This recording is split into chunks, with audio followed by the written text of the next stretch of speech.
Assalamualaikum warahmatullahi wabarakatuh. Kembali lagi bersama saya teman-teman ya di channel seputar otomotif. Ah, di sini saya akan memberikan tips nih buat teman-teman ya, khususnya nih buat teman-teman yang ingin persiapan keluar kota ya. Nah, jadi apa saja sih item-item yang diperiksa, yang dicek gitu tanpa harus teman-teman repot-repot ke bengkel, sedangkan untuk jangka waktu servis mungkin dari kilometernya ini masih lama ataupun dari jangka bulannya pun teman-teman ini masih lama ya. Nah, jadi apa-apa aja sih item-item yang diperiksa gitu untuk dilakukan, dan untuk pekerjaannya apa aja ya yang bisa dilakukan di rumah. Sebenarnya teman-teman juga bisa melakukan pengecekan. Jadi di sini saya akan memberikan ya informasinya, dan buat teman-teman yang belum subscribe bisa subscribe channel saya, biar teman-teman juga bisa mengikuti video-video saya selanjutnya ya. Nah, karena saya akan memberikan informasi-informasi yang menarik nih terkait kendaraan-kendaraan Toyota ya, dan juga cara pengoperasian fitur-fitur, dan juga pengecekan ataupun ya seputar tips informasi lah gitu ya teman-teman. Nah, jadi apa saja sih yang dilakukan ya pengecekan kalau teman-teman ingin pergi keluar kota ya teman-teman. Nah, jadi teman-teman jangan menyepelekan ya kalau misalkan kendaraannya ini persiapan untuk keluar kota ataupun mudik gitu teman-teman ya.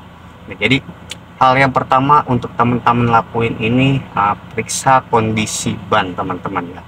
Nah, di sini teman-teman bisa mengecek kondisi tekanan angin bannya ya. Jadi teman-teman bisa lakukan kalau misalkan teman-teman sudah lama gitu ya tidak menambah angin ban, pastikan teman-teman melakukan penambahan angin ban terlebih dahulu gitu ya.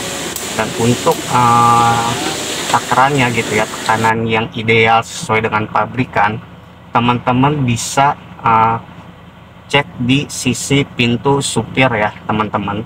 Di situ ada tertera keterangannya ya, ada yang 32/30 VSI dan juga yang lainnya ya, karena setiap mobil beda-beda ya. Dan ini nggak cuma di kendaraan-kendaraan unit baru seperti Agya ataupun Calya, jadi secara keseluruhan teman-teman bisa melakukan pengecekannya sendiri ya, tanpa harus datang ke bengkel. Dan apabila teman-teman melakukan pengecekannya ini kira-kiranya ada yang nggak normal nih, nah baru teman-teman bisa bawa ke bengkel gitu maksud saya ya. Lalu yang kedua ini, pastikan di semua ban ya teman-teman cek apakah ada paku gitu ya, karena kalau untuk kondisi ban ini penting juga teman-teman ya, karena pastinya teman-teman juga pasti akan melewati yang namanya jalur tol teman-teman ya, dan ketika kecepatan tinggi ya. Nah, makanya dari itu pastikan teman-teman memakai tekanan angin ban yang sesuai dengan pabrikan ataupun yang dianjurkan ya teman-teman. Nah, lalu yang berikutnya teman-teman bisa intip kampas rem ya. Nah, intip kampas rem ini teman-teman bisa diraba ya teman-teman, bisa diraba, dan juga teman-teman bisa melihat di reservoir minyak remnya teman-teman. Kalau misalkan di reservoir minyak remnya ini teman-teman berkurang ya, karena kan di reservoir minyak rem ini ada yang namanya batas lower dan batas upper teman-teman ya. Kalau misalkan sudah di bawah gas upper, otomatis kan si minyak remnya ini akan berkurang gitu ya. Nah, kalau untuk berkurang drastis ini ada kemungkinan ada kebocoran minyak rem di area silinder oil ataupun yang lainnya, dan itu pun akan membutuhkan waktu yang lebih lama. Makanya teman-teman kalau misalkan menemukan minyak rem habis secara drastis, teman-teman langsung kunjungi dealer terdekat dulu ya untuk pengecekan lebih lanjut. Nah, lalu yang berikutnya nih, yang pastinya teman-teman melihat kapasitas intensitas si mesin oli itu sendiri ya teman-teman. Nah, jadi teman-teman periksa mesin olinya ini cukup di stick olinya aja ya teman-teman. Di sini ada batas titik atas dan titik bawah, di situ menandakan kapasitas si oli mesinnya ini cukup atau kurang ya. Dan juga dari perubahan warna teman-teman bisa dilihat ya, kalau misalkan perubahan warnanya sudah ke hitam-hitaman, nah segera melakukan pergantian oli terlebih dahulu sebelum melakukan perjalanan jauh gitu teman-teman ya.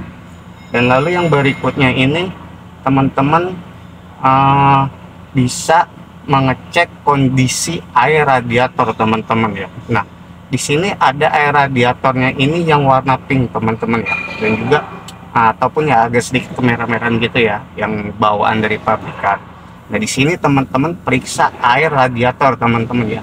Nah, air radiatornya ini teman-teman bisa pesan ataupun beli terlebih dahulu ya di bengkel resmi ataupun di bengkel yang lainnya sesuai dengan warnanya ya. Jangan menggunakan warna yang hijau ataupun menggunakan air biasa ya, karena kalau untuk air biasa takutnya nanti mengandung karat ya.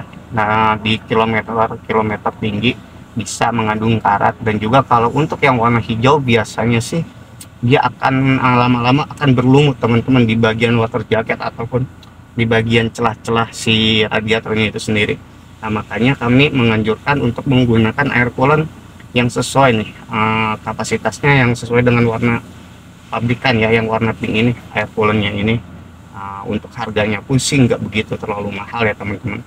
Dan juga pastikan untuk menambah airnya ini teman-teman harus kalau bisa sih di reservoirnya ini teman-teman ya. Jangan menambah air radiatornya ini ditutup, radiator keseringannya ini ditutup radiator ketika ingin menambahkan teman-teman ya. Sedangkan ditutup radiator ini kan ada yang namanya pressure valve juga, dan juga ada yang seal juga teman-teman ya.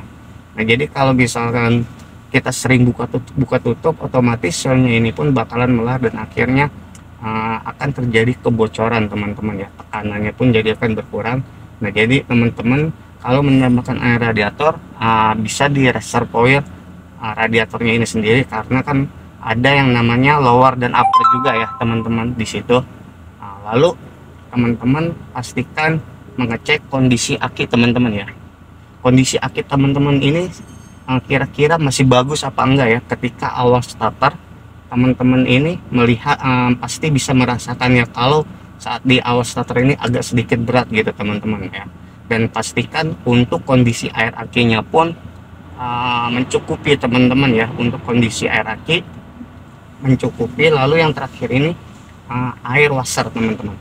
Nah, air washer ini teman-teman bisa isi ulang ya menggunakan air sabun ataupun air pembersih kaca gitu ya. Bisa teman-teman campurin si air washernya ini. Kalau misalkan perjalanan kan pasti akan timbul debu ya ataupun yang lainnya, jadi teman-teman bisa gunakan air washer ini pada saat melakukan perjalanan. Nah, adapun pengecekan ini teman-teman bisa lakuin di rumah gitu ya. Nah, kalau misalkan ada terjadi yang menurut teman-teman ini nggak normal, teman-teman bisa langsung kunjungi dealer terdekat teman-teman ya. Nah, pastikan untuk setiap kendaraan apabila ingin melakukan perjalanan jauh keluar kota ataupun kemana saja, pastikan kondisi mobil ini grass teman-teman ya, untuk menyambut hari mudik ataupun hari-hari lebaran ya, ataupun biasanya sih karena pekerjaan teman-teman ya. Nah, mungkin itu saja yang bisa saya sampaikan teman-teman. Kalau misalkan ada pertanyaan teman-teman bisa tulis aja di kolom komentar ya. Nah, nanti di sini kita sharing dan belajar sama-sama teman-teman. Kalau gitu saya tutup. Wassalamualaikum warahmatullahi wabarakatuh.